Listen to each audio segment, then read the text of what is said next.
siapkan untuk maksud yang mulia.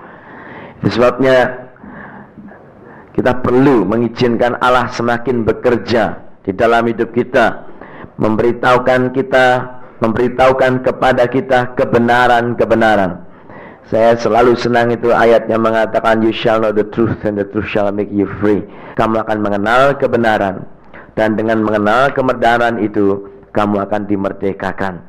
Banyak kita tidak mengalami kemerdekaan karena tidak mengenal kebenaran, dan banyak orang tidak mengenal kebenaran karena orang takut memberitakan kebenaran. Orang takut memberitakan kebenaran karena kebenaran selalu menyakiti, selalu sakit. Kalau kebenaran disampaikan itu hurt, menyakitkan. Tapi kita bersyukur kepada Allah. Yesus katakan, aku inilah jalan, apalagi kebenaran dan hidup. Tidak ada seorang pun sampai kepada Allah kalau enggak melalui Dia, melalui jalan yaitu Yesus, tapi juga melalui kebenaran. Keadaan kita yang sesungguhnya kita harus berani mengakui demikian. Kita harus berani menghadapi kenyataan, truth, fact, kenyataan, dan juga kehidupan yang semakin diubahkan oleh Tuhan. Itu sebabnya kita harus mulai berpindah kemarin dari orang yang cuma mengenal Tuhan menjadi orang yang dikenal oleh Allah. Dari orang yang sekedar percaya Tuhan menjadi orang yang dipercayai oleh Tuhan, orang kepercayaan Tuhan. Dan dari orang yang sekedar memiliki Tuhan menjadi orang yang dimiliki oleh Tuhan. Nah, kalau kita mengerti konsep ini, saudaraku, saya percaya tidak ada batasnya lagi apa yang Tuhan mau lakukan. Dan saya percaya kita sedang dihantar oleh Allah ke dalam satu ambang pintu memasuki satu zaman baru, zaman kegerakan rohani, zaman gerakan Allah yang terakhir, zaman kebangunan rohani yang belum pernah disaksikan oleh dunia sebelumnya. Tapi untuk memasuki zaman tersebut di mana kuasa Allah secara obral dan tidak terbatas akan dicurahkan di tengah-tengah umatnya, membutuhkan orang-orang yang lebih dulu disiapkan, orang-orang yang benar-benar disiapkan untuk menghadapi zaman-zaman yang sangat penting ini. Saya ingin membuka bersama saudara sejenak di dalam Yesaya pasal yang ke-60. Kita akan baca mulai ayat yang pertama sampai ayat yang ke-7, dan saya akan teruskan. Ini adalah nubuatan yang disampaikan oleh Yesaya kira-kira 700 tahun sebelum Yesus lahir. Kalau dari sekarang sudah 2700 tahun yang lalu. Seorang nabi yang Allah urapi untuk melihat dan mengatakan, menubuatkan apa yang akan terjadi pada akhir zaman ini. Kalau sudah membaca ayat ini dan membandingkan apa yang sedang terjadi saat ini, apa yang terjadi ini merupakan hanya percikan, hanya tetesan, hanya hujan gerimis dibanding dengan hujan yang lebat, hujan akhir, pencurahan roh Allah secara besar-besaran yang akan terjadi.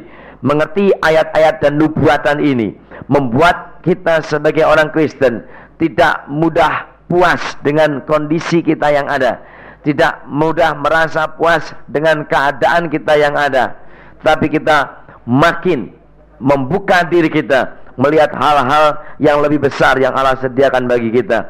Di dalam Yesaya pasal yang ke-60 ayat yang pertama dikatakan demikian, bangkitlah dan menjadi teranglah, sebab terangmu datang dan kemuliaan Tuhan terbit atas kamu atau atasmu. Sebab sesungguhnya kegelapan menutupi bumi dan kekelaman menutupi bangsa-bangsa. Dikatakan, tetapi terang Tuhan terbit atasmu dan kemuliaannya menjadi nyata atasmu. Bangsa-bangsa berduyun-duyun datang kepada terangmu, dan raja-raja kepada cahaya yang terbit bagimu. Angkatlah mukamu dan lihatlah ke sekeliling. Mereka semua datang berhimpun kepadamu. Anak-anakmu laki-laki datang dari jauh, dan anak-anakmu perempuan digendong. Ayat 5. Pada waktu itu dikatakan di sana, engkau akan heran melihat dan berseri-seri. Engkau akan tercengang dan akan berbesar hati, sebab kelimpahan dari seberang laut akan beralih kepadamu, dan kekayaan bangsa-bangsa akan datang kepadamu. Ayat 6. Sejumlah besar unta akan menutupi daerahmu, unta-unta muda dari Midian dan Eva. Mereka semua akan datang dari Sheba, akan membawa emas dan kemenyan, serta memberitakan perbuatan masyhur Tuhan.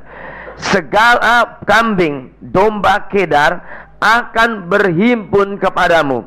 Domba-domba jantan Nebayot akan tersedia untuk ibadahmu.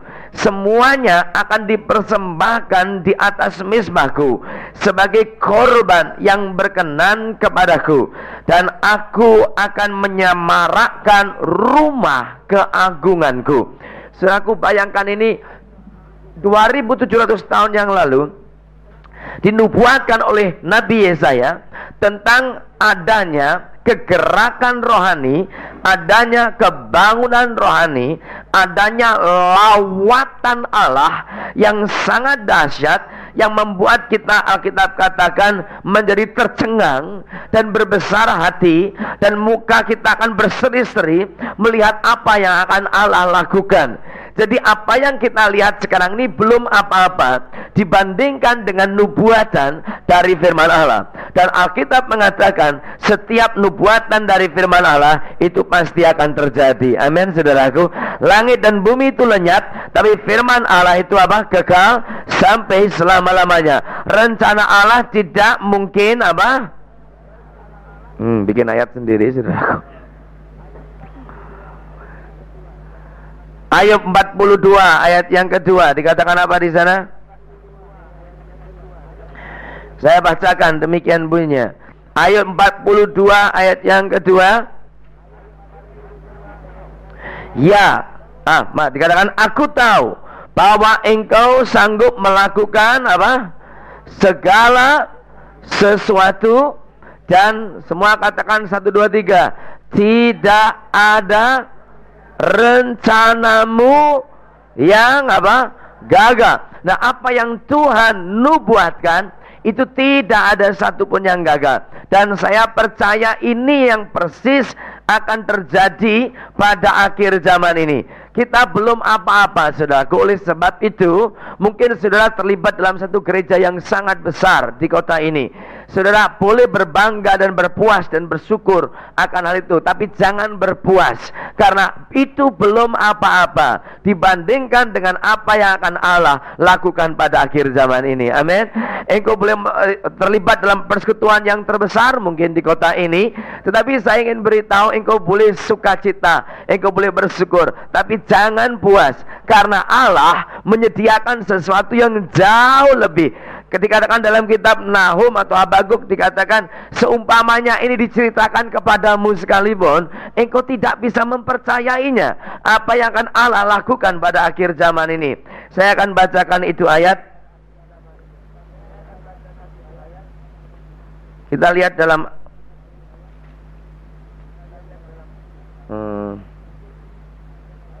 Habakuk pasal 1 ayat yang kelima. Habakuk pasal 1 ayat yang kelima.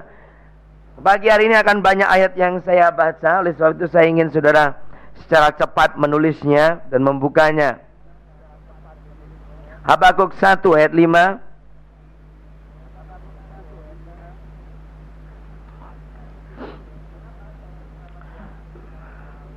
Mengapa saya selama 2 hari ini bicara hal-hal ini? Karena saya percaya begini, orang Kristen itu perlu diberi visi yang luas. Banyak yang menghalangi kemajuan pekerjaan Tuhan di dalam pelebaran Injil dan kemuliaan Allah dinyatakan di dunia ini. Memang iblis punya andil besar dalam penghalangan itu, tetapi yang terutama ialah orang Kristen sendiri yang sangat sempit, sangat cupet, dan sangat terbatas sekali visinya. Kalau saudara dengar di sini, mungkin tidak bisa bicara dengan yang lain. Habakuk 1 ayat yang kelima. Saudara dengar baik-baik. Saudara catat ayatnya baru cari. Jangan bikin ribut. Jadi saudara lihat di sini bahwa yang menghalangi terutama yaitu karena keterbatasan visinya orang Kristen.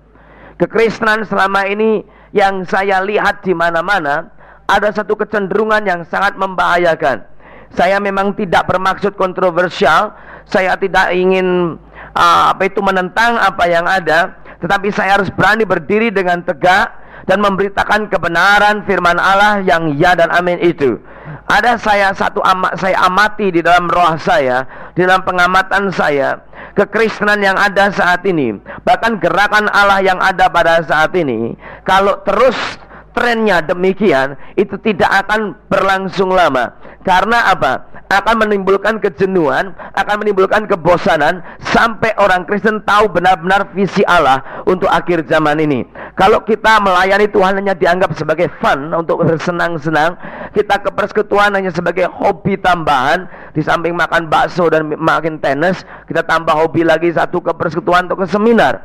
Tetapi tidak melihat lebih jauh dari itu. Saya ramalkan 2-3 tahun saudara terlibat dalam itu semuanya, akan mengalami kejenuhan, akan mengalami kejemuan, akan mengalami kebosanan, kehilangan motivasi, dorongan yang kuat, dan banyak secara diam-diam mulai mengundurkan diri, mundur teratur, saudaraku. Dan saya lihat di persekutuan-persekutuan doa itu dari saat ke saat saya datang selalu ganti berganti, saudaraku. Nanti tahun ini orang-orang itu, tahun depan saya datang orang-orang itu sudah nggak ada, orang baru lagi. Nanti tahun depannya lagi saya datang, orang itu juga nggak ada, datang lagi orang baru. Jadi yang lama lenyap, yang baru terbit, saudaraku. Terus-terusan begitu. Itu ayat digenapi di dalam persekutuan doa di mana-mana. Yang lama lenyap, yang baru terus, giliran terus. Karena apa? Ada satu kecenderungan yang saya ingin katakan sebentar lagi, yang membuat orang akan cepat bosan, membuat orang cepat jenuh, cepat jemu dengan semuanya itu, dan akhirnya orang akan segera malas, suam, dan meninggalkan keaktifan. Tidak murtad mungkin, tapi pasif. Tidak murtad mungkin, padam. Tidak murtad mungkin, tapi disillusion, bingung karena nggak ada arah, nggak ada visi. Saya punya teman kemarin yang ada di sini, Pendeta Insinyur Bambang, beritahu sama saya ketemu dengan seorang hamba Tuhan di Bandung dari Jawa Timur yang tadinya dipakai Tuhan luar biasa. Akhir-akhirnya sakit liver dan lain sebagainya. Dan setelah ketemu sama dia di satu tempat di Bandung, dia dalam keadaan betul-betul bingung, kehilangan visi. Sampai saudara kami itu Bambang dipaksa-paksa, coba kamu ngomong sama saya, bicara sama saya, tegur saya, templak saya, apa yang saya perlu. Dalam keadaan begitu, stagnasi, mengalami kemandekan, stagnasi, stagnan. Hati-hati di dalam hidup kita akan bisa mengalami stagnan, stagnasi. Tidak ada satu aliran, tidak ada satu flow, tidak ada satu air yang segar yang mengalir. Kenapa saudaraku? Ada kecenderungan satu hal ini. Apa itu? Itu yang saya amati. Saya bisa salah, tapi itu yang saya amati, bahwa di dalam kekristenan saat ini, baik berita maupun tekanan, di dalam setiap kebaktian, pertemuan orang Kristen sangat terlalu ditekankan kepada manusia sendiri. Very man center. Begitu perpusatkan kepada manusia. Sekarang ini yang kita dengar kebanyakan adalah man center gospel, yaitu Injil yang berpusatkan kepada apa, saudaraku? Manusia. Yang terlalu ditonjolkan adalah manusia, kebutuhan manusia yang harus dipenuhi, rencana manusia yang harus terjadi, keinginan manusia yang harus terlaksana, kemauan manusia yang harus dicapai, manusia yang perlu ini yang harus ada, manusia yang perlu pertolongan yang harus ada. Manusia. Tuhan berkati kamu, Tuhan tolong kamu, Tuhan bikin gemuk kamu, Tuhan bikin kurus kamu, Tuhan bikin kaya kamu, Tuhan bikin sehat kamu, Tuhan bikin jadi kebanyakan daripada pertemuan-pertemuan ini, kelompok-kelompok ini, maaf kalau saya terlalu menyinggung, tapi saya harus katakan apa adanya, menjadi apa yang saya sebut dengan istilah bless me club. Jadi bless me club, klubnya orang bless me, saudaraku. Jadi bless me Lord, bless me Lord, bless me Lord, bless me Lord. Berkati aku Tuhan, berkati aku Tuhan, berkati aku. Rencanaku harus terjadi, keinginanku harus ini. Jadi inilah kelompok-kelompok dari Bless Me Club yang muncul di mana-mana di Indonesia. Dan saya ramalkan, kalau trennya tetap demikian, kondisinya tetap demikian, kecenderungannya tetap demikian, saya ramalkan untuk 2-3 tahun lagi akan banyak orang mengalami kebosanan. Bukan di antara pengunjung dalam persekutuan saja, termasuk pelayan-pelayannya pun juga akan mengalami kebosanan. Sehingga setiap kali dia menyampaikan sesuatu, tidak ada satu yang segar daripada Allah. Yang ada yang rutin yang disampaikan, asal kebutuhan manusia dipenuhi, keinginannya dipenuhi, pulang disenangkan sedikit dengan banyak kesaksian, terus puas. Dan maaf saudaraku, sorry, bahwa ini bukan yang Allah inginkan pada akhir zaman ini. Allah ingin kita mengerti apa yang Allah sedang lakukan. Bagaimana dengan rencananya yang harus kita capai, bagaimana dengan kemauannya yang harus kita lakukan, bagaimana dengan kehendaknya yang harus terlaksana, bagaimana dengan program Allah yang harus menjadi kenyataan di dunia ini. Kenapa selama ini hanya man center? Dan saya kira it's time to wake up. Sudah waktunya untuk bangun dan melihat kita perlu berpusatkan kepada Allah. Sejak kebenaran ini dinyatakan dalam diri saya tahun 1973-74, saya bertekad di dalam diri saya untuk menyampaikan semua berita saya, berita firman Allah sesuai dengan Alkitab, selalu God-centered gospel, yaitu Injil yang berpusatkan kepada siapa? Allah sendiri. Kenapa Yesus mati di salib? Supaya saya diselamatkan. Kenapa Yesus menderita luka-luka? Supaya aku disembuhkan. Kenapa Yesus miskin? Supaya aku jadi kaya. Kenapa Roh Kudus dicurahkan? Supaya aku dipakai Tuhan, dan aku mendapat kemuliaan, dan aku mendapat pahala, dan mendapat upah yang besar, supaya aku duduk bersama Tuhan. Bagaimana kalau kita rubah kenapa Yesus mati di salib? Supaya kehendak Allah dilaksanakan di dunia ini, karya penebusannya terjadi. Kenapa Yesus menderita sengsara dan lain sebagainya? Supaya kemuliaan Allah dinyatakan dalam mujizatnya, sehingga orang sakit disembuhkan, orang lumpuh berjalan. Bukan supaya sekedar aku, tapi supaya Allah dipermuliakan dalam segala sesuatu. Kenapa Roh Kudus dicurahkan? Untuk memberi kuasa kepada orang yang sudah dibenarkan untuk melaksanakan apa yang telah programkan oleh Allah untuk tercapai di dalam dunia ini, dan untuk menyempurnakan gereja Tuhan yang akan muncul sebagai mempelai perempuan penuh dengan kemuliaan, bersinar, bercahaya, cemerlang, tanpa cacat dan kerut. Saudaraku, kenapa kita melayani Tuhan? Bukan supaya aku dapat pahala. Itu semuanya bonus. Itu semuanya bonus, saudaraku. Tapi yang Tuhan inginkan adalah sesuatu yang berpusatkan kepada Allah. Dosisnya sudah melampaui batas. Terlalu banyak dosisnya kepada yang berjurusan kepada manusia. Supaya aku. Dan saya ingin beritahu, yang namanya si aku ini tidak akan pernah puas. Tuhan, saudara katakan, Tuhan berkati aku dengan 1 juta, dan saudara dapat 1 juta. Saudara doanya berubah lagi. Minta berapa? 2 juta. Tuhan berkati aku 2 juta, dan saudara dapat 2 juta. Doanya berubah lagi. Minta berapa? 10 juta. Bukan 3, 10. Sudah 10? Minta lagi 100 juta. Yang namanya manusia tidak pernah puas. Bahkan karunia-karunia Roh, Tuhan aku berikan karunia untuk bernubuat. Sudah bisa bernubuat, karunia. Enggak, itu juga enggak akan. Kalau hanya untuk aku, enggak akan puas. Ini namanya aku itu tidak pernah bisa dipuaskan. Apapun yang kita capai, bahkan seluruh dunia sudah menjadi milik kita, tapi tetap tidak akan menjamin kepuasan manusia. Dan dengar baik-baik apa yang saya ingin katakan. Manusia hanya bisa mencapai kepuasan yang sejati. Dalam bahasa Inggris disebut a real and true fulfillment.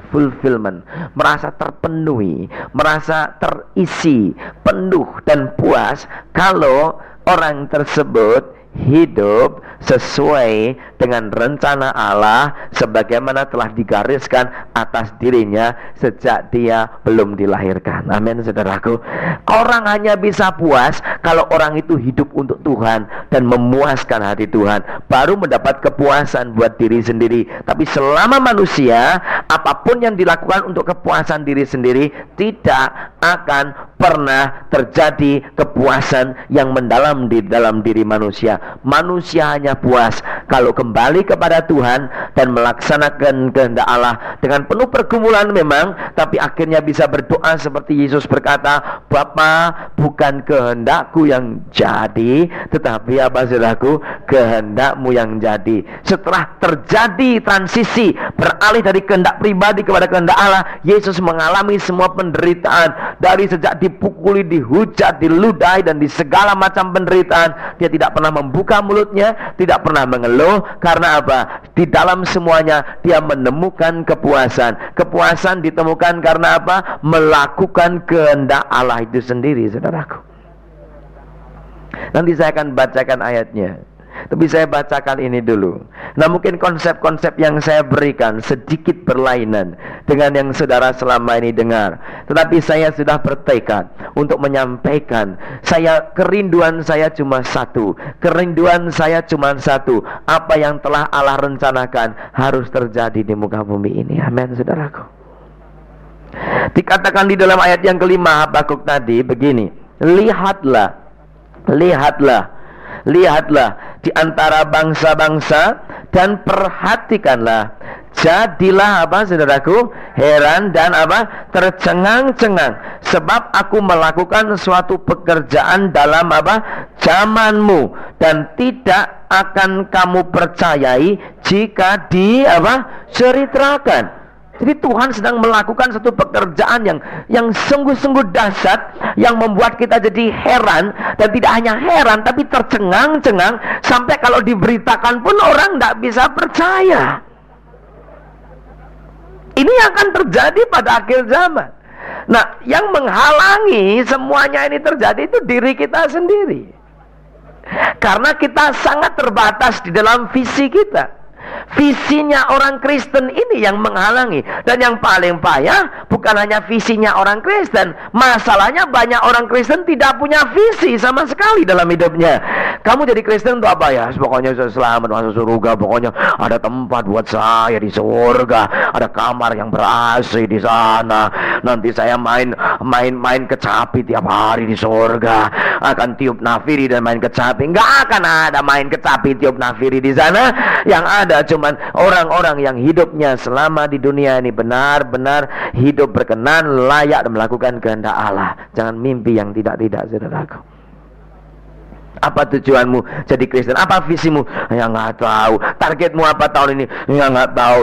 Pokoknya saya bisa setiap, pokoknya datang kebaktian bisa datang terus sama Yesus datanglah. Nanti saya terbang naik ke surga. Ya sudah, saya sudah senang. Saudaraku, ini kemiskinan visi yang semacam ini membuat banyak orang Kristen cannot go too far, tidak bisa mencapai tujuan yang lebih banyak.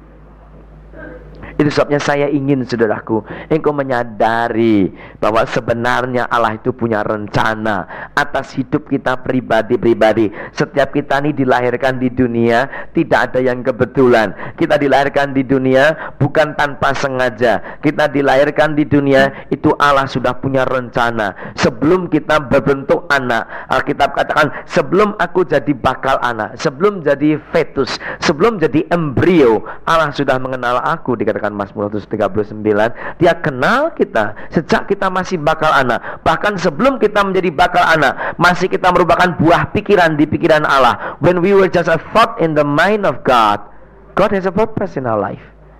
Sebelum kita jadi apa-apa, baru jadi buah pikiran Allah. Allah sudah punya rencana yang tertentu. Bukan hanya dia bangun pagi, gua pengen nyiptakan Ara di hari ini, Ara kamu lahir, Ara. Setiap kamu lahir, Yeremia kamu lahir. Asal lahir aja biar penuh. Enggak. Tapi sebelum saudara lahir, itu Allah sudah memikirkan ini orang akan menjadi begini. dan itu akan memenuhi rencanaku. Makanya ini orang akan kulahirkan pada waktu tertentu di dalam sejarah tertentu. Kenapa kita lahir pada abad yang ke-20? Itu juga panggilan Allah, pilihan Allah. Kenapa kita tidak lahir pada abad yang ke-14 dan ke-16 dan ke sebelumnya? Karena Allah sudah punya rencana bahwa kita akan di-drop oleh Allah di bumi ini pada abad tertentu, supaya menyelesaikan apa yang perlu diselesaikan tahun ini, lalu abad-abad ini. Abad-abad sebelumnya Allah membangkitkan orang-orang tertentu. Kita tidak bertanggung jawab akan masa yang silam, kita bertanggung jawab atas masa yang akan datang ini. Amin, saudaraku. Nah, kalau saudara mengerti hal ini, kita sadar bahwa masing-masing kita orang Kristen itu punya tanggung jawab pada generasi kita. Kita harus tahu kehendak Allah untuk generasi ini. Memang kalau diceritakan apa yang akan terjadi saat ini, sungguh-sungguh mempercayai pun sulit sekali. Mana bisa, mana mungkin. Nah, ini semua karena keterbatasan pemikiran kita. Saya akan memberikan beberapa ayat yang membuat saudara bingung. Kalau saudara sudah bingung, haleluya, saya senang sekali saya berhasil dengan seminar ini. Amin, saudaraku. Kita akan baca dalam Kisah Rasul pasal yang ke-13. Kadang-kadang di dalam seminar saya tidak memberikan jawaban, tapi dalam seminar saya meninggalkan pertanyaan besar, sehingga saudara pulang dengan pertanyaan terus, dan dengan demikian saudara terdorong untuk lebih banyak mencari Tuhan. Nah, orang Kristen hanya datang untuk terima jawaban, tapi mungkin di seminar ini lebih banyak pertanyaan yang kau terima daripada jawaban, saudaraku. Dalam Kisah Rasul pasal yang ke-13, yang satu ayat yang mengganggu saya. Mengganggu dalam arti yang baik sekali. Dan saya harap ayat ini mengganggu saudara. Nah, kalau saudara tidak terganggu dengan ayat ini, mungkin ayat ini yang nggak beres. Betul? Amin? Amin lagi, minta ampun saya. Masa berani mengatakan ayat firman Tuhan tidak beres? Oh, celakalah aku, katakan demikian, jangan amin. Oke, dalam Kisah Rasul pasal yang ke-13, ayat yang ke-36 itu dikatakan demikian. Kisah Rasul 13 ayat yang 36. Sebab Daud dikatakan di sini, siapa? Daud melayani atau melakukan kehendak Allah pada apa? Zamannya, lalu ia mangkat atau meninggal dan dibaringkan di samping nenek moyangnya, dan ia memang diserahkan kepada kebinasaan. Dengar baik-baik. Lihat ke sini. Di dalam ayat ini, dalam bahasa Inggrisnya dikatakan begini, David served the purpose of God in his generation and then he falls asleep. Artinya begini, Daud dibangkitkan Allah untuk melayani, melakukan kehendak Allah pada generasinya, dan setelah itu baru dia boleh meninggal. Meninggalnya secara puas karena dia sudah melakukan apa? Kehendak Allah pada apa? Zamannya. Nah, saya ingin beritahu bahwa setiap generasi Allah membangkitkan orang-orang yang bertanggung jawab untuk melakukan kehendak Allah untuk generasi itu, dan setelah itu baru boleh mati, meninggal dengan satu kepuasan, dengan sejahtera, karena sudah melaksanakan rencana dan kehendak Allah untuk zaman tersebut. Amin, saudaraku. Nah, kalau saudara dibangkitkan pada abad yang ke-20 ini, saudara dibangkitkan dalam tahun 1980-an ini, dan melihat generasi yang kita ada saat ini, dan kalau kita tidak tahu kehendak Allah untuk zaman ini, kita tidak tahu maksud Tuhan untuk zaman ini, kita melayaninya asal melayani, jadi Kristennya asal jadi Kristen. Alkitab katakan seperti Paulus katakan, seperti orang meninju angin, sembarangan peninju, sembarangan yang meninju angin tanpa arah, hantam kromo, asal khotbah, asal melayani, tapi tidak tahu arahnya, asal jadi Kristen, asal ke gereja, tapi nggak tahu arahnya, nggak tahu panggilan Allah, nggak tahu apa yang Allah sedang lakukan saat ini, dan tidak terlibat dalam program Allah untuk zaman ini. Engkau tidak bisa tidur dengan puas. Masuk surga sih masuk surga pasti, karena Yesus sudah mati di salib untuk kita semuanya. Orang yang percaya dia masuk surga. Seminar ini bukan bicara tentang surga dan neraka, itu sudah beres di kayu salib. Amin. Yang seminar ini saya lebih cenderung kepada memikirkan apakah hidup kita ini sudah hidup sesuai dengan kehendak Allah di bumi ini, serta melakukan kehendaknya. Amin, saudaraku.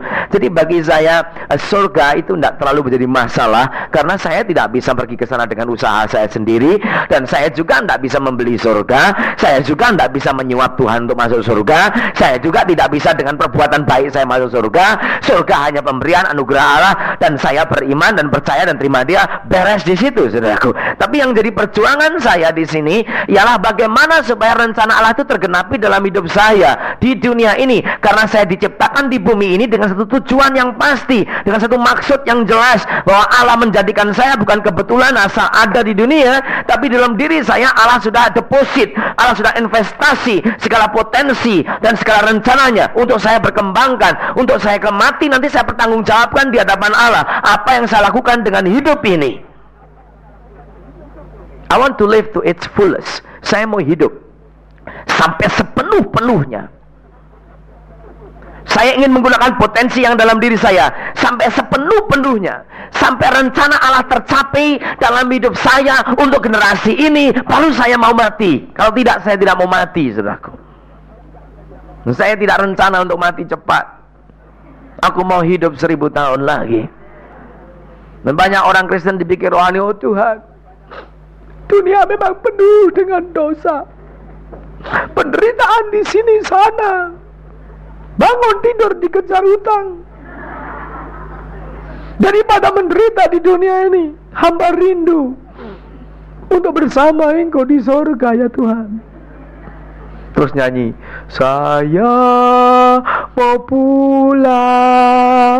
pulang ke surga. Sudah pikir ini nyanyian orang rohani. Ini Kristen yang paling loyo, yang paling rusak, Kristen yang paling malas, Kristen yang frustrasi, Kristen yang hidup dalam kekalahan. Ini Kristen setengah murtad, ini Kristen yang bikin bangkrut kerajaan Allah, saudaraku.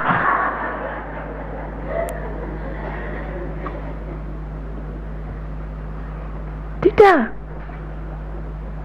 Dan saya beritahu saudara, ada satu macam doa yang Allah tidak pernah dengar, yaitu doa minta mati. Yang lain Tuhan Allah dengar, tapi doa minta mati tidak pernah didengar oleh Tuhan. Elia pernah doa minta mati nggak didengar Tuhan. Yunus doa minta mati malah dimarahi oleh Tuhan, saudaraku. Nggak ada doa minta mati didengar oleh Tuhan. Sudah pengen mati, frustasi pengen mati, malah nggak mati-mati, saudaraku. Dalam Alkitab juga katakan begitu. Dalam kitab Wahyu ada orang sudah setengah mati pengen mati, nggak mati-mati. Itu yang lebih menderita itu begitu. Bahkan pernah bunuh diri, ketahuan orang lagi, saudaraku. Kalau mati lumayan, ini sudah bunuh diri, udah setengah mati, ketahuan orang, diobati lagi, hidup lagi, malunya itu loh, saudaraku. Setengah mati, saudaraku. Itu yang payahnya itu di situ itu.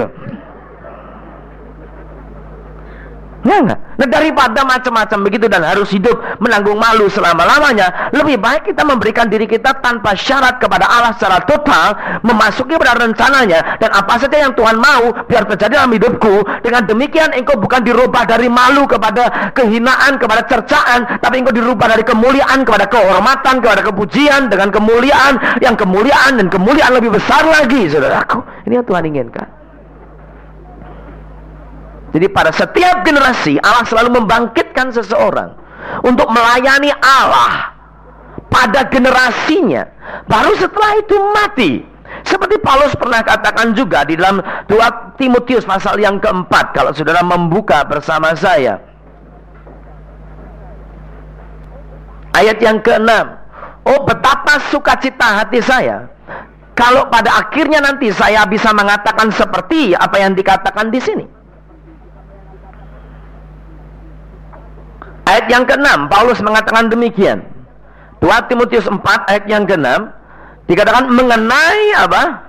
Diriku, darahku sudah mulai dicurahkan sebagai persembahan, dan saat kematianku apa? Sudah dekat. Orang yang dekat dengan Tuhan, orang yang hidup dekat dengan Tuhan dan hidup dalam rencana dan kehendak Allah, dia tahu kapan mau mati. Dia rasa, dia tahu kalau tugasnya ini sudah selesai, sudah melayani Allah, melayani rencana Allah pada zamannya. Apa yang perlu dicapai untuk zaman itu sudah dicapai olehnya dalam bagian yang terkecil yang dia harus memainkan, memerankan, the role there is to play sudah dilakukan dengan baik. Dia tahu hal itu. Ayat yang ke-7 dikatakan, aku telah mengakhiri apa? Pertandingan yang baik dan telah mencapai apa? Garis akhir atau garis finish line. Dan aku telah memelihara iman. Betapa senangnya pada akhir hayat kita semuanya, Kalau Yesus tidak datang sebelum itu, kita bisa mengatakan semacam ini dan berkata, aku sudah mencapai garis finish. I have lived my fullest life. Nothing I kept for myself. Nggak ada satupun yang aku simpan untuk diriku sendiri. All totally sold out to God.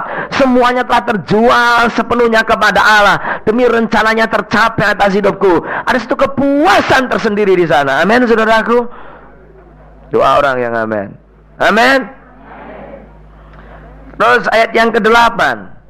Sekarang dikatakan, telah tersedia bagiku apa? Mahkota kebenaran yang akan dikaruniakan kepadaku oleh Tuhan, hakim yang adil pada harinya. Tetapi bukan hanya kepadaku, melainkan juga kepada semua orang yang merindukan apa? Kedatangannya. Dia sudah bisa berkata, aku sudah mencapai garis akhir. Sekarang yang aku tahu, mahkota tersedia bagiku.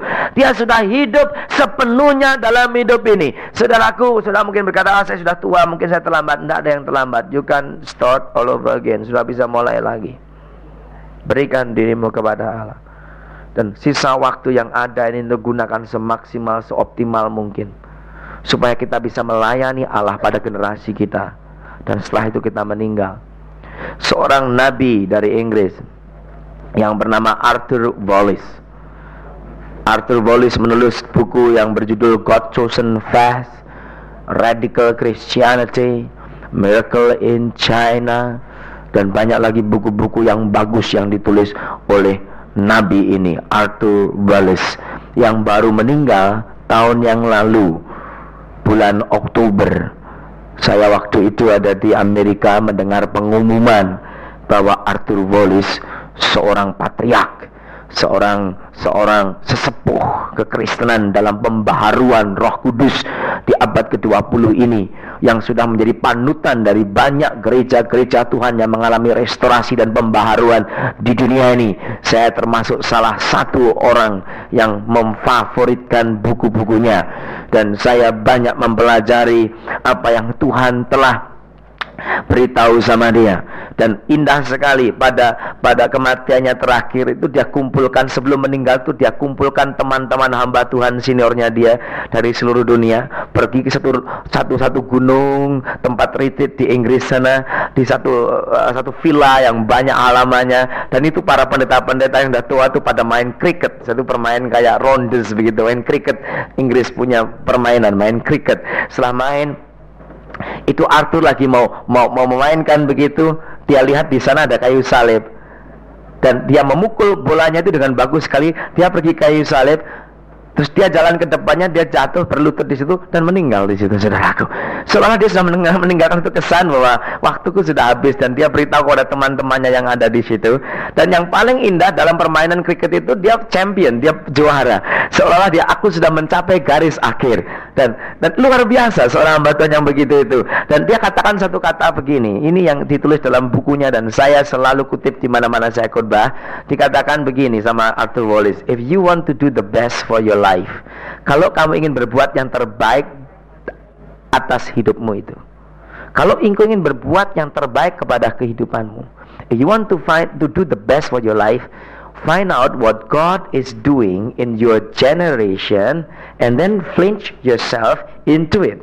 Cari tahu, temukan apa yang Allah sedang kerjakan dalam generasimu, dan setelah itu ceburkanlah dirimu ke dalamnya untuk terlibat di dalamnya. Itu yang terbaik yang bisa engkau lakukan terhadap hidup saudara. Itu kata-kata terngiang dalam telinga saya, dan semua pemimpin-pemimpin kekristenan di dalam zaman restorasi ini, dalam gerakan restorasi ini, semua mengutip ayat itu. Dan itu merupakan satu ucapan prophet yang dipegang oleh banyak pemimpin-pemimpin Kristen dunia saat ini, seperti Derek Prince, seperti Larry Tomczak, seperti Dick Iverson, seperti orang-orang. Mereka memikirkan hal-hal demikian. Kalau aku ingin berbuat yang terbaik atas hidupku ini, maka aku harus tahu apa yang Allah sedang kerjakan dalam generasiku ini, dan aku ceburkan diriku di dalamnya dan terlibat di dalamnya, dan itu yang terbaik yang aku bisa lakukan atas hidup ini, saudaraku. Saya akan terangkan ini lagi lebih lanjut besok. Tapi yang saya maksudkan, dalam setiap generasi itu harus ada rencana Allah yang harus dicapai dalam generasi itu. Dan untuk mencapai generasi itu, Allah selalu pakai unsur manusia. Allah tidak pernah bekerja sendirian. Allah selalu membangkitkan orang untuk jadi partnernya Allah. Allah selalu membangkitkan orang untuk jadi teman sekerjanya Allah. Ini prinsip Allah yang tidak pernah dilanggar oleh Dia. Allah bisa saja menyelamatkan dunia, tetapi Dia memilih kerjasama dengan manusia, karena manusia diciptakan untuk menjadi saluran daripada kemuliaan Allah sendiri pada akhir zaman ini. Itu sebabnya dalam sepanjang pembaruan, reformasi, restorasi, gerakan Allah di sepanjang abad, selalu ada the man of God for the hour. Selalu ada manusia-manusia Allah untuk zaman itu yang Allah siapkan, yang Allah lengkapi menjadi umat yang layak, menjadi umat yang siap pakai. Dan melalui umat ini Allah akan menyatakan rencananya, melaksanakan rencananya untuk zaman itu. Misalnya pada abad yang ke-16 di tengah-tengah gereja mengalami kemerosotan yang sangat parah sekali. Injil tidak boleh dibaca lagi sama orang Kristen. Orang beribadat kepada Allah hanya hafalan, membaca buku doa, sudah tidak dari hati lagi. Apalagi kalau pengampunan dosa sudah mulai diperjualbelikan, dibisniskan, sehingga doktrin indulgency mulai merajalela pada zaman itu. Orang tidak lagi mengenal apa itu iman. Orang tidak mengenal lagi apa itu anugerah. Orang tidak mengerti lagi itu apa keselamatan. Yang penting yang menyelamatkan itu gereja, yang menyelamatkan itu tradisi gereja, doktrin gereja, dengan membayar uang penebus dosa. Tergantung dosanya banyak atau sedikit. Nanti yang menentukan itu klerusnya atau rohaniawannya yang pada waktu itu. Di tengah-tengah kegelapan gereja ini Allah menjerit karena Dia mencintai gerejanya, Dia mencintai umatnya, Dia menyayangi Sion, dan Dia tidak membiarkan Sion dalam reruntuhan. Dan Tuhan ingin membangun kembali reruntuhan yang ada di Sion. Dan Allah bangkitkan pada abad yang ke-11 itu seorang yang menyediakan dirinya, yang sungguh-sungguh menyerahkan dirinya kepada Allah, yang bernama Martin Luther. Seorang padri, seorang rahib yang pada waktu dia menaiki tangga itu Basilika atau Santo Petrus, tangga Santo Petrus Katedral, sambil menaiki itu dia mengucapkan doa, mendoakan untuk grandmothernya, untuk sampai itu neneknya, supaya neneknya lepas dari hukuman, lepas dari purgatori. Dan sementara dia berdoa demikian sambil berlutut merangkak, ada kebimbangan dalam dirinya. Tahu-tahu ada satu ayat yang masuk dalam pikirannya, dan satu ayat itu cukup merubah dia. Dan tidak hanya merubah dia, merubah semua hidupnya. Dan tidak hanya hidupnya, teman-temannya dirubah. Dan tidak hanya dirubah teman-temannya, dunia dirubah. Dan tidak hanya dunia dirubah, sejarah baru tertulis melalui satu ayat ini, yaitu dari Roma 1 ayat 17 yang berkata, the just shall live by faith. Orang benar hanya hidup oleh sebab iman. Bukan karena membayar, bukan karena ngafalin doa, bukan karena ngikuti liturgi. Tapi orang benar itu hidup oleh sebab iman. Kita diselamatkan oleh karena kasih karunia melalui iman. Dan sejak saat itu dia bangun dan dikatakan, tidak, saya diselamatkan bukan karena membayar. Dia sudah lakukan semua, baru dia meninggal, diambil alih oleh selanjutnya seorang yang bernama John Calvin. John Calvin meninggal, diganti lagi orang lagi namanya John Wesley. Terus-terusan. Jadi maksudnya ucapan dari Arthur Wallis tadi, if you want to do the best for your life, find out what God is doing in your generation and fling yourself into it. Kalau kamu ingin berbuat yang terbaik atas hidupmu, cari tahu apa yang Allah sedang kerjakan pada generasimu dan lipat dan ceburkanlah dirimu. Maksudnya begini, seandainya saya hidup pada abad yang ke-16 di zaman Martin Luther, waktu itu saya ada, umpamanya saya tidak hidup sekarang tapi hidup pada waktu itu, maka apa yang terbaik yang bisa kau lakukan di dalam hidup saya harus berdoa. Saya harus cari tahu apa yang Tuhan sedang kerjakan pada generasi waktu itu.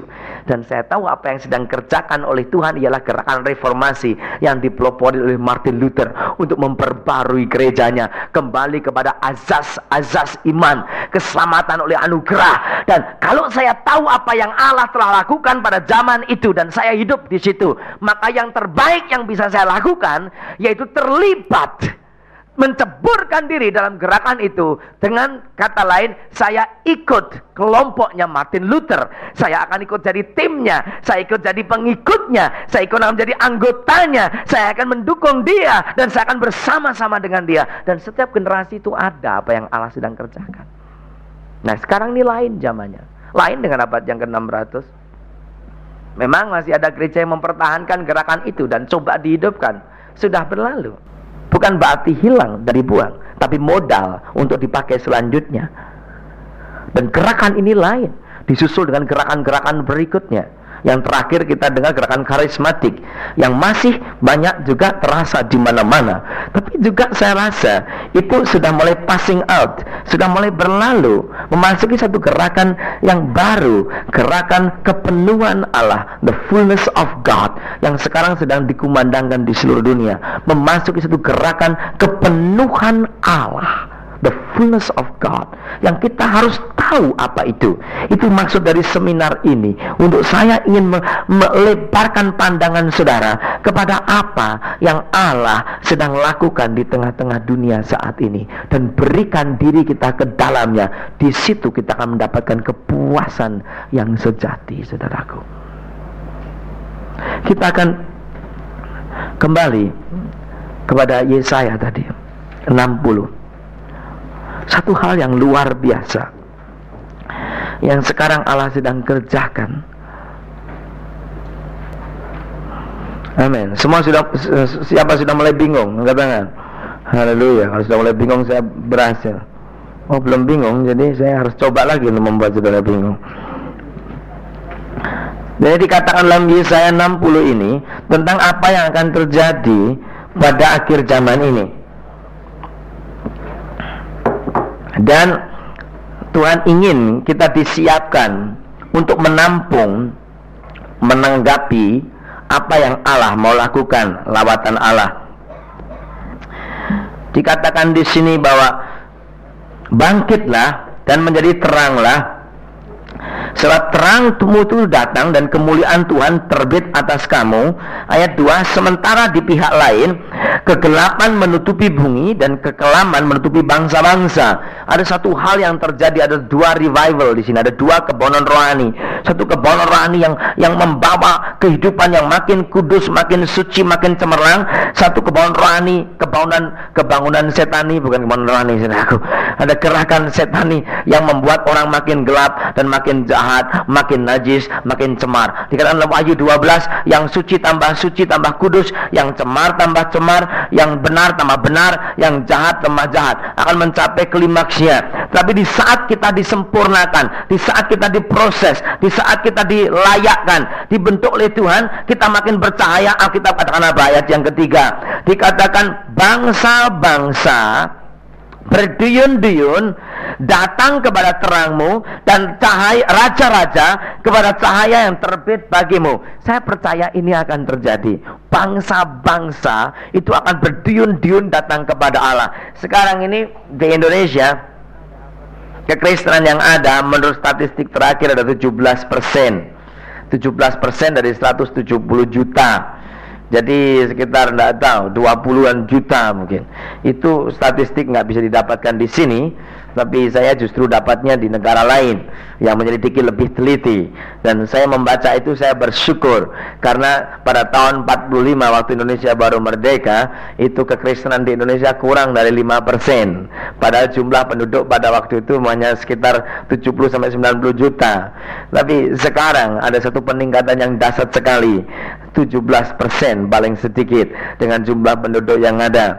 Tapi saudaraku, dibandingkan dengan apa yang dinubuatkan oleh firman Allah ini, apa yang terjadi sekarang ini merupakan tetesan saja, cuma percikan saja, cuma gerimis, belum hujan lebat, saudaraku. Dan saya percaya kalau kita disiapkan menjadi orang yang kemuliaan Allah terbit atas kita, itu akan terjadi pertobatan di mana bukannya 1-2 orang bertobat, bangsa-bangsa akan berduyun-duyun datang kepada Allah.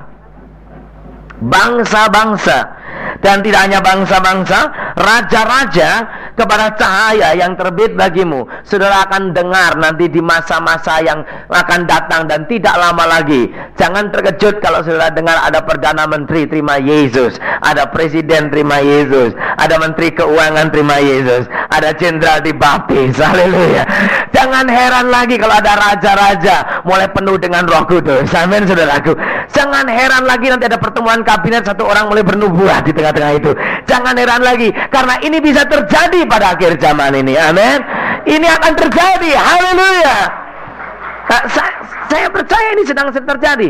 Saudara dengar bangsa Malaysia yang katanya paling fanatik, setengah mati ya. Di sana itu gereja tidak boleh pakai nama Allah, tidak boleh. Allah tidak boleh dipakai, iman tidak boleh dipakai, rasul nggak boleh dipakai, nabi nggak boleh dipakai. Saya bilang sama mereka, lama-lama kamu nggak bisa ngomong semua kata-kata nggak boleh dipakai ini. Dilarang. Jadi bawa Alkitab ini di rumah boleh punya, di gereja boleh punya, tapi dalam perjalanan tidak boleh bawa Alkitab. Aneh kan saudaraku? Jadi kalau di jalan ke bawa Alkitab itu menurut hukumnya bisa ditangkap. Tapi kalau sudah punya di rumah boleh, punya di gereja boleh, tapi di dalam perjalanan tidak boleh. Saudaraku, aneh sekali. Jadi ini dan sekarang ini ada kira-kira 250.000 Alkitab Indonesia yang diimpor ke Malaysia, yang dihancurkan, dibiarkan tidak bisa keluar di pelabuhan Kuala Lumpur sana, yang hancur lebur karena tidak boleh masuk. Kemarin itu ada 2 orang Malaysia yang nginep di rumah saya, yang menyelidiki untuk mencetak buku-buku Kristen di Malaysia, karena buku dari Indonesia sudah dilarang masuk sama sekali ke sana. Saya sudah sering sekali ke Malaysia, Nanti 2 bulan lagi saya ke sana lagi. Bulan Oktober lagi saya ke sana, baik di Malaysia Barat maupun Malaysia Timur. Tapi meskipun demikian, katanya negara itu adalah hukumnya adalah hukum Islam, karena penduduknya banyak Islam. Padahal penduduknya yang Islam itu cuma 50% dibandingkan dengan Indonesia yang sekian puluh persen. Kita bersyukur Tuhan itu cinta sama Indonesia, diberikannya Pancasila sehingga kita boleh berkembang, kita boleh dengan kebebasan beragama, pindah agama pun boleh di sini. Amin, saudaraku. Ini berkat Tuhan untuk negara kita. Kita perlu bersyukur, tapi punya tanggung jawab besar, karena yang diberi banyak akan dituntut banyak. Nah, mungkin salah satu tanggung jawab untuk saudara juga mempengaruhi negara sebelah, supaya juga di Malaysia terjadi kegerakan rohani seperti di sini. Amin. Dan saya ingin beritahu sudah mulai terjadi kegerakan rohani di sana. Yang boleh jadi Kristen hanya orang Chinese sama orang India. Tapi orang bumi putra, orang pribumi, orang Melayu berkulit coklat seperti saya ini tidak boleh jadi Kristen sama sekali. Nah, saya sering ke sana. Kalau saya mulai masuk restoran, kan banyak restoran Chinese, saya masuk di situ, semua mata melotot kepada saya. Dan saya pesan, misalnya saya pesan shoba gitu saudaraku, atau koloba, atau ada yang berbau babi-babi sedikit, atau mie, nggak dilayani sama sekali. Saya minta mie, diam saja. Mie goreng, dia diam saja. Saya duduk tunggu 1 jam, mana saya punya mie? Dia diam saja. Saya bilang, why don't you serve me? Kamu nggak melayani saya, kamu? We are not allowed to serve Malay. Kami tidak diizinkan untuk melayani orang Melayu. Saya bilang, saya bukan orang Melayu, saya orang Indonesia. Loh, ini haram. Semua halal bagi saya bilang gitu. Yang masuk itu yang halal, yang keluar itu yang haram, kata Yesus Kristus. Ya enggak, saudaraku. Yang masuk dalam mulut itu tidak najis, yang keluar itu yang najis. Jadi kalau babi masuk di mulut itu enggak najis, tapi kalau babi keluar dari mulut, nah, saudaraku, itu yang najis. Betul kan, saudara? Dan saya berkata sama dia, kasih saya. Akhirnya mereka kasih sama saya. Orang-orang lihat semua ketakutan karena bisa ditangkap itu orang. Itu orang begitu memberitahu, polisi lewat, orang itu bisa ditangkap, masuk penjara. Sebelum saya makan, saya lipat tangan saya mulai berdoa, dan orang lihat semua. Begitu saya katakan amin, orang-orang rasa puas. Oh, Kristen dia. Senang sekali, saudaraku. Dan itu setiap kali di Malaysia. Saya dengan teman saya orang Chinese Malaysia, kita order 2 pangsit mie. Dia dapat, saya nggak dapat, saudaraku. Itu terus-terusan di sana. Tapi saya ingin beritahu, apakah dengan demikian Injil tak diberitakan? Apakah dengan demikian orang Melayu tidak bertobat? Saya ingin beritahu, banyak orang Melayu asli yang bertobat terima Yesus secara diam-diam. Ada yang dimasukkan penjara, yang namanya Jamaluddin 3 tahun dimasukkan di penjara di bawah peraturan ISA, International Security Act. Itu orang dimasuk penjara tidak bisa diadili dan disiksa di situ. Tapi puji Tuhan dia baru keluar sekarang di New Zealand. Ada lagi satu lagi, ada masih banyak 6 orang di sana. Ada yang belasan tahun di dalam penjara. Tapi tidak apa-apa, jangan sedih. Memang demikianlah ikut Tuhan Yesus Kristus. Dan dengan demikian itu akan menjadi pengaruh yang besar buat Malaysia. Yang perlu kita doakan mereka supaya mereka kuat. Dan sekarang terjadi kegerakan rohani di antara orang Malaysia. Saya khotbah di satu gereja di Kuala Lumpur. Setelah undang orang bertobat, orang maju ke depan. Setelah saya doakan, sudah habis kebaktian, masih ada lagi satu orang yang maju, nangis-nangis karena dia takut maju bersama-sama orang lain. Saya tanya, saya Bumi Putra, awak Bumi Putra, awak, katanya, awak orang Melayu, awak tak boleh sama government jadi Kristen. Saya bilang sama dia, yang penting kamu percaya Yesus. Ya, tapi saya takut. Jangan takut, saya doakan dia terima Yesus sebagai Tuhan dan Juru Selamat. Saya pernah khotbah juga di kota Kinabalu. Setelah 4 hari saya khotbah, akhirnya itu pegawai pemerintah yang bernamanya Jailani, dia keluar terima Yesus Kristus. Dia orang Bumi Putra juga. Dan saya ingin beritahu, di rumah saya sekarang ini ada orang Arab campur Melayu dari Singapura yang dibawa ke Malaysia, sekolah di sekolah agama di sana yang fanatik, tapi hatinya tidak damai. Pergi ke gereja, terima Yesus, dikejar-kejar, mau dibunuh oleh familinya. Sekarang di rumah saya doakan, dia mau disiapkan. Saya tidak tahu habis ini dia pergi, dia mau disiapkan, tidak tahu di mana saja, sekolah Alkitab, dan tujuannya dia akan kembali ke negaranya dan akan terjadi kebangunan rohani. Manusia boleh bikin peraturan apa saja, jangan khawatir. Injil kerajaan sedang diberitakan di mana-mana dan nembus dalam lapisan bangsa-bangsa, akan datang berduyun-duyun kepada Allah. Saudaraku, sudah tahu seperti di Afghanistan. Katanya di Afghanistan itu negara, tadinya negara Islam, akhirnya jadi negara Marxis komunis. Misionari semua diusir keluar, tidak boleh masuk. Injil tidak boleh diberitakan. Semua keadaan tertutup karena komunis menguasai. Sudah tahu apa yang terjadi? Di Rusia Allah bikin kebangunan rohani. Tentara-tentara Rusia pada bertobat semuanya. Dan karena tentara Rusia bertobat, pemimpinnya, jenderalnya marah. Dan tentara Rusia yang bertobat dihukum dengan cara dibuang ke Afghanistan. Ditugaskan di Afghanistan untuk dihukum. Dan ini tentara-tentara Rusia yang pindah ke Afghanistan karena jadi Kristen ini di Afghanistan, dia bikin Bible study dan menginjili orang Afghanistan, saudaraku. Haleluya. Dan sekarang ini banyak orang Afghanistan yang bertobat, yang mimpin Bible study tentara Rusia, saudaraku. Saudara, ajaib nggak? Tuhan tuh nggak bisa dibendung. Kalau diceritakan sukar dipercayai. Ini roh Allah sedang melawat di seluruh dunia. Saya lihat ada yang tercengang. Memang betul Alkitab digenapi. Saya haleluya, saya senang, saudaraku. Karena saya baca dari kenyataan, saya lihat betul kalau tercengang. Dan ini belum apa-apa, saya bisa ceritakan hal yang sukir untuk diceritakan. Kalau diceritakan tidak dipercaya juga, sulit. Saya kumpul baru-baru ini dengan pemimpin-pemimpin Kristen seluruh dunia di Singapura dalam konferensi yang disebut Global Consultation on World Evangelization AD 2000 and Beyond. Konsultasi penginjilan dunia secara global untuk penginjilan dunia tahun 2000 dan selanjutnya.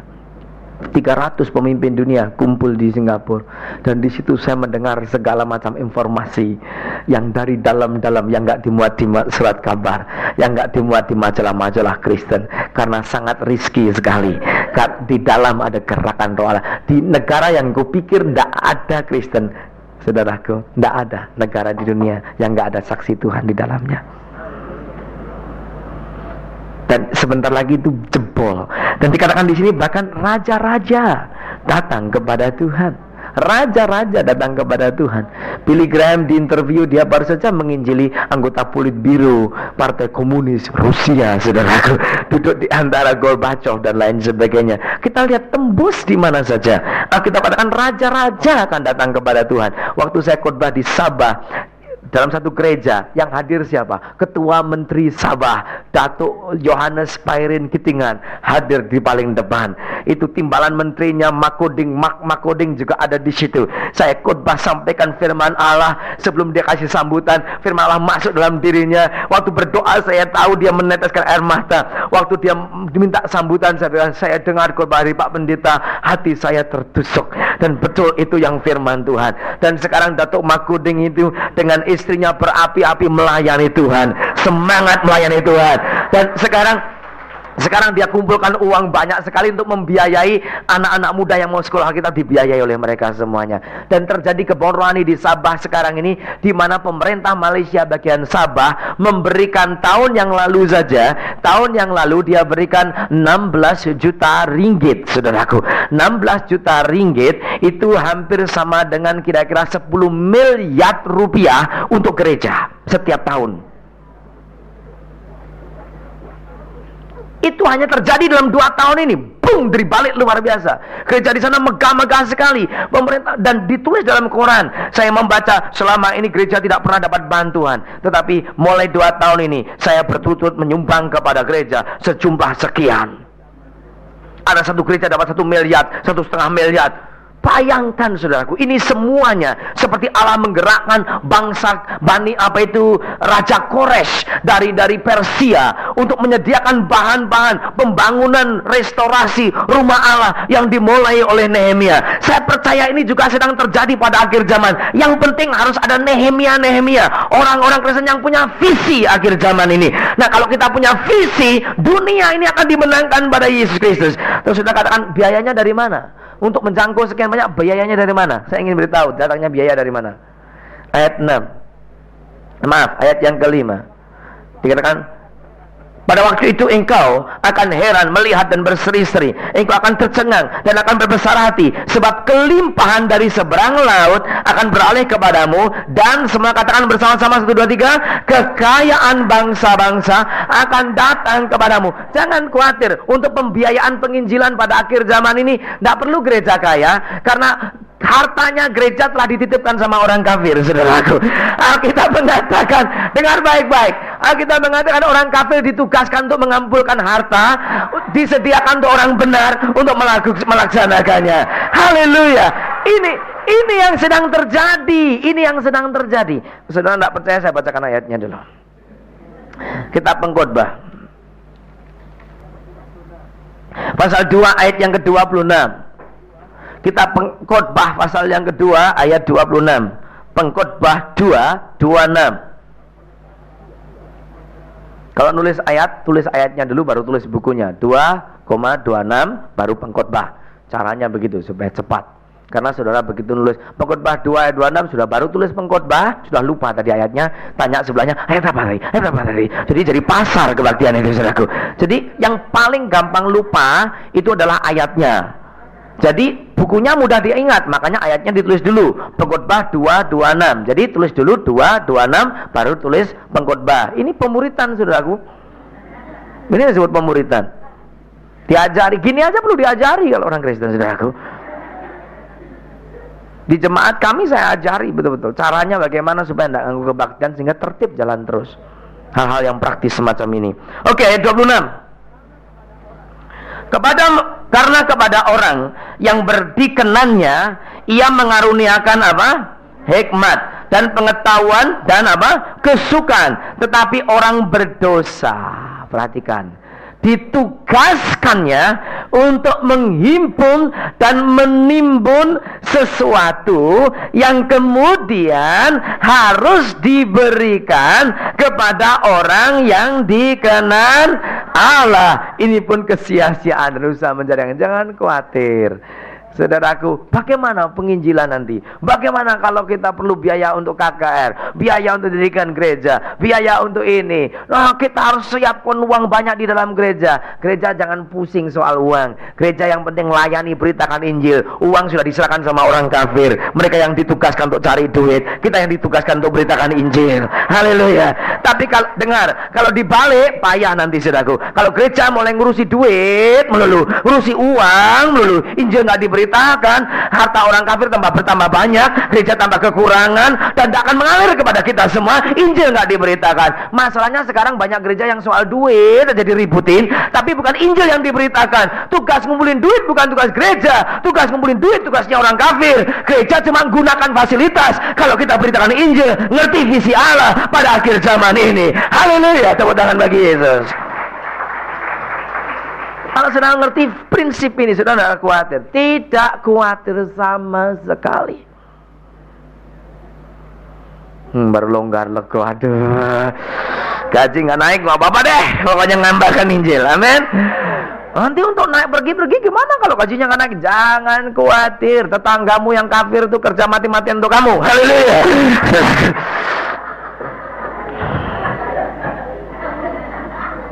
Amin. Orang yang ngerti visi Allah, nggak ada tempat untuk kekhawatiran, nggak ada kepanikan. Tenang saja. Tenang saja. Saya tidak khawatir dalam pembiayaan pelayanan saya tidak khawatir. Orang kafir itu ditugaskan sekarang ini, biar dia bikin untung sebanyak-banyaknya, biar. Jangan, makanya firman Allah mengatakan, jangan kamu iri dengan orang jahat yang berhasil. Kita berkata, jangan kamu sakit hati, don't fret. Why the wicked prosper? Kenapa orang jahat makmur? Kenapa kita orang Kristen kalah dengan orang kafir? Orang kafir aja punya gini. Kita harus tidak mau kalah, kita harus lebih dari mereka. Akhirnya kita bukan cari Tuhan, cari duit yang lebih banyak lagi supaya mengungguli orang kafir. Salah, engkau jadi kafir, saudaraku. Ya kan, menurut Matius pasal 6, kalau kamu cuma khawatir soal ini, soal itu, kamu seperti bangsa-bangsa yang tidak mengenal Allah. Itu kata-kata yang diperhalus oleh Lembaga Alkitab Indonesia, saudaraku. Tapi terjemahan yang aslinya tidak berkata begitu. Tapi kalau kamu mencari hal-hal yang seperti dicari orang-orang itu, maka sebenarnya kamu adalah orang kafir. Oh gitu ya. Ya. Bodoh benar saya selama ini. Engkau tidak usah perlombaan kaya-kayaan dengan orang kafir. Tidak perlu. Punya tugas masing-masing. Kau pikir mereka bukan di bawah penguasaan Tuhan? Allah itu besar, menguasai bumi ini. Nggak ada satupun yang terjadi yang Allah tidak tahu. Nggak ada satupun yang terjadi yang Allah tidak bisa rubah. Nggak ada sesuatu pun yang terjadi yang lepas dari kontrolnya Tuhan. Allah bisa menguasai segala-galanya. Yang penting masing-masing tahu tugasnya. Kita anak-anak Tuhan, tugasnya menyediakan diri kita untuk diproses, dikerjain, dibentuk dari umat yang layak, yang berkenan, dan melayani kehendak Allah untuk zamannya. Dan soal pembiayaan sudah ada tugas sendiri kepada orang lain. Pokoknya kalau engkau sudah punya visi, itu uang datang. Jangan uang dulu baru timbul visi, nggak akan keluar. Uang datang, visinya nggak kelihatan, ketutupan duit terus, saudaraku. Nggak akan keluar visinya. Visi dulu, baru uangnya datang. Ini benar terjadi. Visi dulu. Nanti tahu-tahu orang nggak ketok pintu, duk. Saya nggak tahu, saya nggak bisa tidur semalam. Tahu-tahu nyetir mobil arahnya ke sini aja. Terus, bapak ini siapa sih? Saya pendeta. Oh, pendeta ya. Loh, kok saya bisa ke sini? Kamu siapa? Saya orang kafir. Hidup dalam dosa. Tapi saya semalam nggak bisa tidur, disuruh ke sini. Suruh apa? Ini ngasih cek. Saya suruh nanda tangani saja, bapak yang ngisi sendiri jumlahnya berapa. Untuk apa sih, Pak? Ya, bangun gereja, bangun ini, bangun sekolah kitab untuk mengabarkan Injil. Loh, kok saya bisa ke sini ya?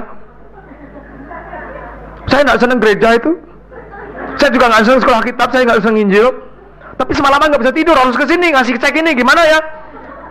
Ya kita bilang aja ya, bapak tugasnya begitu, saya tugasnya begini. Nah, mari kita selesaikan tugas kita masing-masing, begitu saja.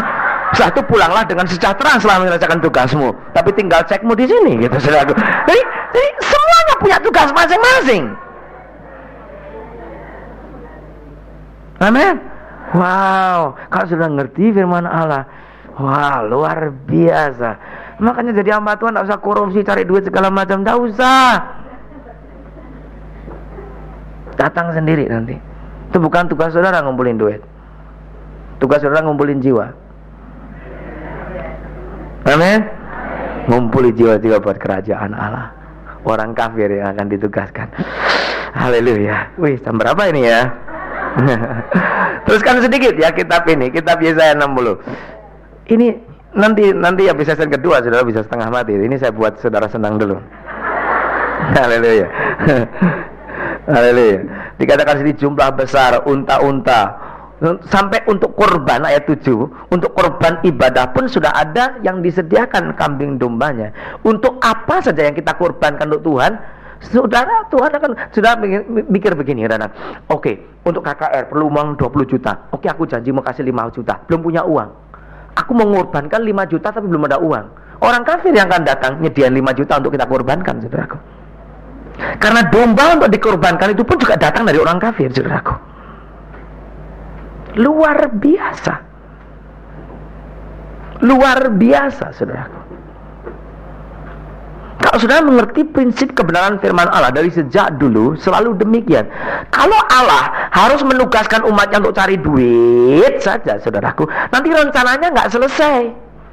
Nah, memang ada orang Kristen yang diberkati Tuhan berlimpah-limpah jadi bendara Allah yang memberikan itu sebagai stud kapitalnya. Tapi kalau gerakan Allah sudah terlalu meluas, nggak cukup lagi kita. Orang kafir punya tugas itu. Tapi jangan sudah minta-minta ya. Nah, habis dari seminar ini saudara pergi ke bank-bank. Berkata, aku sudah melaksanakan tugasku. Kamu direktur bank, kamu harus melaksanakan tugasmu sekarang ini. Ini ayatnya Pengkhotbah 2 ayat 26. Kamu kumpulkan uangmu di brankas untuk disediakan bagiku. Siapa yang suruh kamu? Pendeta Yeremia Rim dari Surabaya. Jangan begitu. Jangan minta.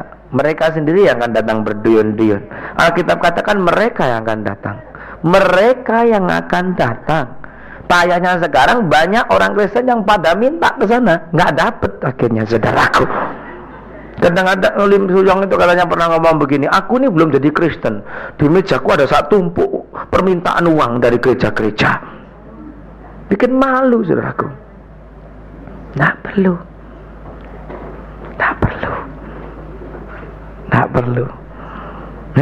Tuhan kita dikatakan ayat yang ke-7, segala kambing domba kedar berhimpun kepadamu. Datang sendiri kan, domba-domba jantan dari Nebayot akan tersedia untuk ibadahmu. Jadi untuk ibadah pun korbannya sudah disediain. Perhatikan, semuanya akan dipersembahkan di atas mezbahku, dikatakan. Asal semuanya jangan dipakai sendiri, tapi dipersembahkan atas apa? Mezbah Tuhan, sebagai korban yang apa, saudara? Berkenan, menyenangkan kepadaku. Perhatikan, dan aku akan menyemarakkan apa? Rumah keagunganku. Tuhan akan membuat rumah keagungannya itu penuh dengan kemuliaan. Itu pasti. Bukan hanya gedung gereja, tapi rumah Allah juga itu umat Allah akan penuh dengan kemuliaan pada akhir zaman ini. Saya ingin beritahu, pembiayaan untuk penginjilan seluruh Indonesia yang 170 jiwa itu, saya ingin ada berita baik. Tadi pagi saya dengar ada berita masuk dalam telinga saya bahwa semua uang yang dibutuhkan untuk penginjilan seluruh Indonesia sudah disediakan.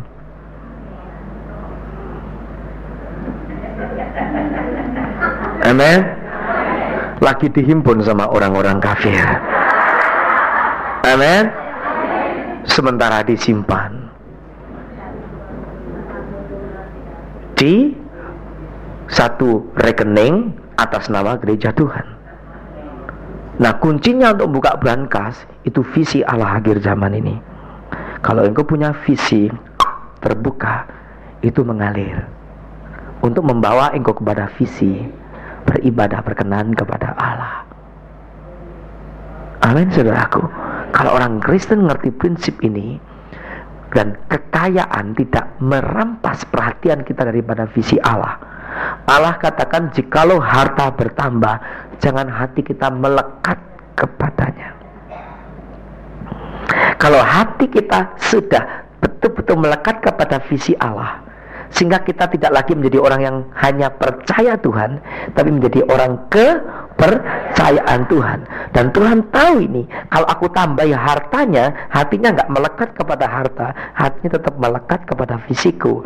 Allah nggak akan segan-segan mengalirkan Sebetulnya kanalnya, salurannya yang ke arah saudara itu sudah dibuat, saudaraku. Cuma dikasih pintu air oleh Tuhan, saudaraku. Nunggu saudara diproses, dibentuk, kalau sudah siap baru dibuka, klek, ngalir sendiri, saudaraku. Amin. Mari mulai menyadari tentang visi Allah ini. Kita baca lagi seterusnya dalam pasal yang sama, ayat yang ke-15. Sebagai ganti keadaanmu dahulu, ketika engkau ditinggalkan, dibenci, dan tidak disinggahi orang, aku akan membuat engkau menjadi kebanggaan abadi, menjadi kegirangan turun-temurun. Ini nubuatan untuk gereja Tuhan pada akhir zaman, yang dulu pernah ditinggalkan, mengalami kesuaman, kesepian, dibenci, dan tidak disinggahi orang. Memang gereja Tuhan pernah mengalami kemerosotan yang sangat dahsyat sekali. Tapi Alkitab katakan, aku akan membuat engkau kebanggaan abadi, kebanggaan kekal, menjadi kegirangan turun-temurun. Engkau akan mengisap susu, apa saudaraku? Dari mana? Bangsa-bangsa. Bahasa Inggris bangsa-bangsa itu the heathen, sebetulnya. Heathen itu bukan hanya bangsa-bangsa, tapi hanya orang-orang kafir, bangsa-bangsa kafir. Dan akan meminum susu kerajaan-kerajaan. Maka engkau akan mengetahui bahwa akulah Tuhan, juru selamatmu, penebusmu, yang maha kuasa, Allah Yakub. 17. Sebagai ganti tembaga, aku akan membawa apa? Emas. Sebagai ganti besi, aku akan membawa perak. Sebagai ganti kayu, aku tembaga. Sebagai ganti batu, besi. Aku akan memberikan damai sejahtera dan keadilan, dan akan melindungi dan mengatur hidupmu. Saudaraku, Allah itu akan melimpahkan kepada kita. Tapi yang bagian terakhir ini yang paling penting. Dari ayat 17 itu, aku akan melindungi. Kita senang semua dilindungi. Senang. Siapa yang senang dilindungi Tuhan? Angkat tangan. Cepatnya saudaraku. Senang dilindungi, diberkati, dibentengi, dipagari, dicukupin. Kita senang semua. Tapi bagian yang kedua itu yang penting. Apa? Aku akan melindungi dan apa? Mengatur hidupmu. Banyak orang Kristen suka dilindungi, tapi tidak suka diatur oleh Tuhan. Ngerti saudaraku? Masalahnya itu di sininya ini, saudaraku. Makanya dalam seminar-seminar ini penting sekali kita membuka telinga kita lebar-lebar untuk menerima wahyu-wahyu Allah yang akan merubah lifestyle kita sebagai orang Kristen. Terry Virgo, sahabatnya Arthur Wallis tadi, menulis buku yang berjudul Restoration. Dia katakan begini, he's not satisfied just to save your soul without changing your lifestyle. Tuhan kita tidak puas hanya sekedar menyelamatkan jiwa kita tanpa merubah cara hidup kita. Tujuan Allah tidak hanya menyelamatkan jiwa kita, tapi juga merubah cara hidup kita. Cara hidup kita yang selama ini terlalu berpusatkan kepada diri sendiri, berpusatkan kepada aku, self-centered, egois, egosentris, harus dirubah, diatur kembali sehingga Allah menjadi segala-galanya di dalam hidup kita. Amin, saudaraku. Dan ini yang sangat penting untuk terjadi dalam kekristenan. Kalau kita ingin memasuki ambang pintu zaman kegerakan rohani yang terakhir, yang dahsyat ini. Ini yang akan mengantar kita masuk. This will usher us into new era of God's visitation. Yaitu kalau kita mau hati-hati melepaskan diri dari tren masa kini yang semuanya serba man center ini, dan kita mulai berpusatkan kepada Allah dan rencananya. Jadi jangan hanya dilindungi, tetapi juga kita harus mau diatur hidup kita.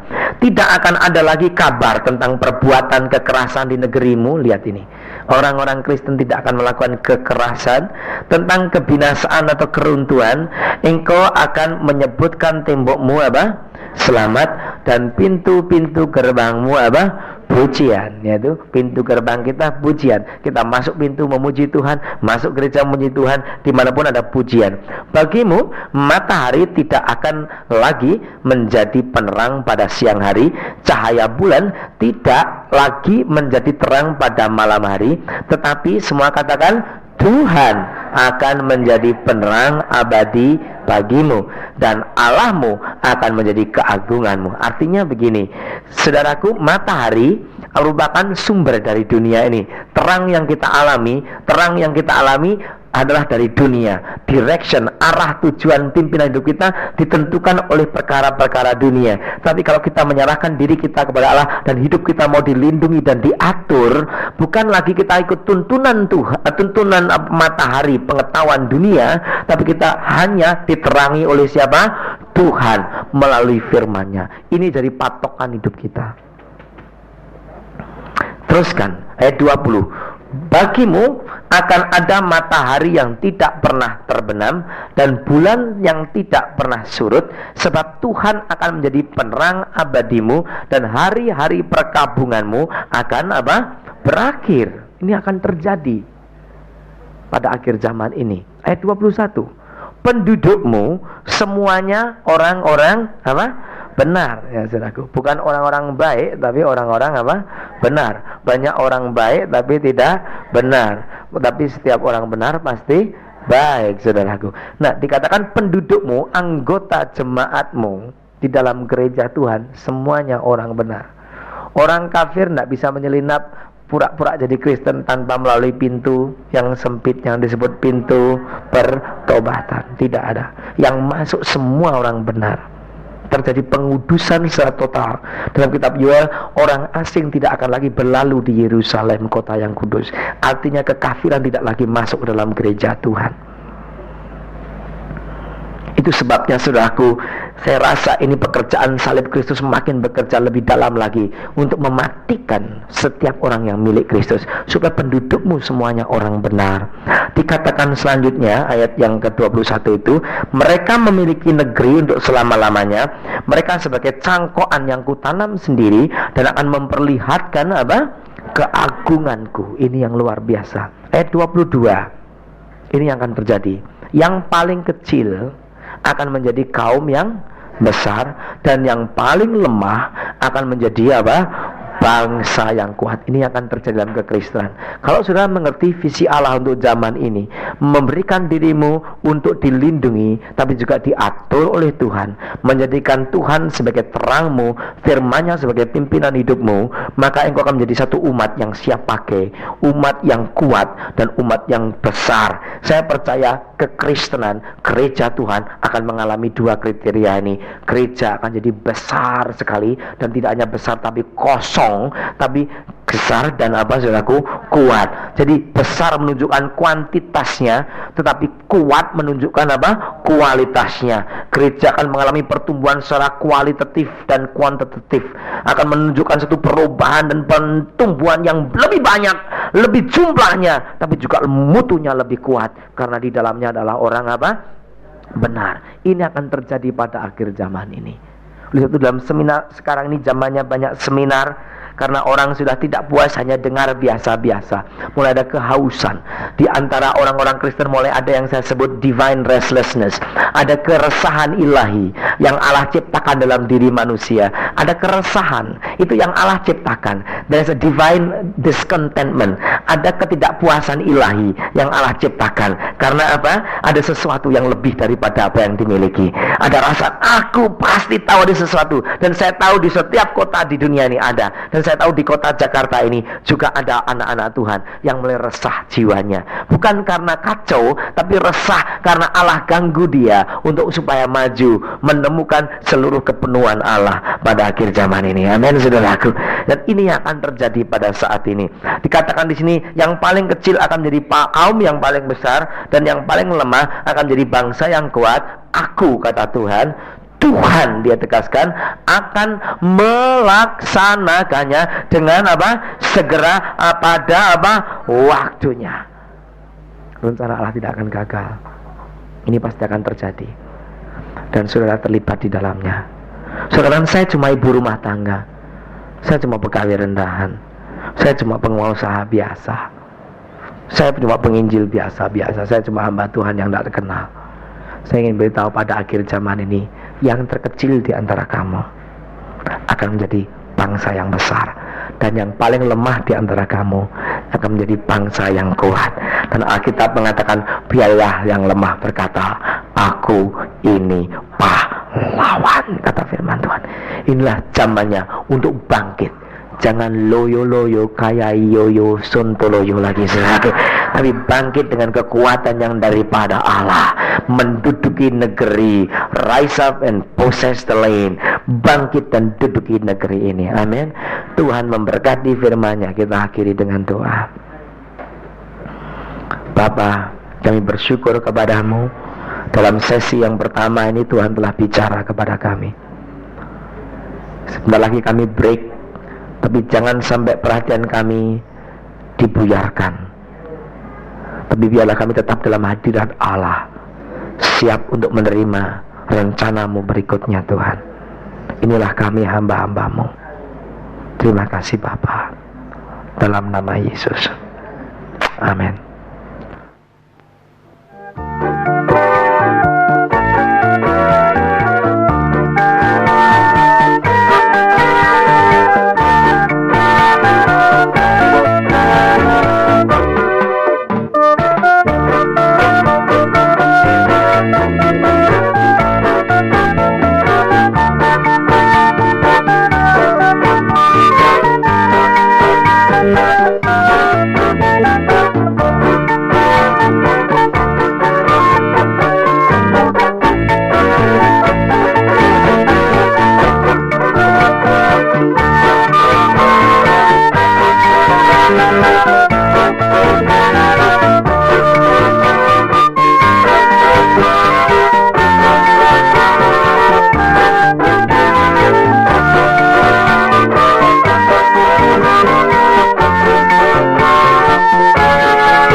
Thank you.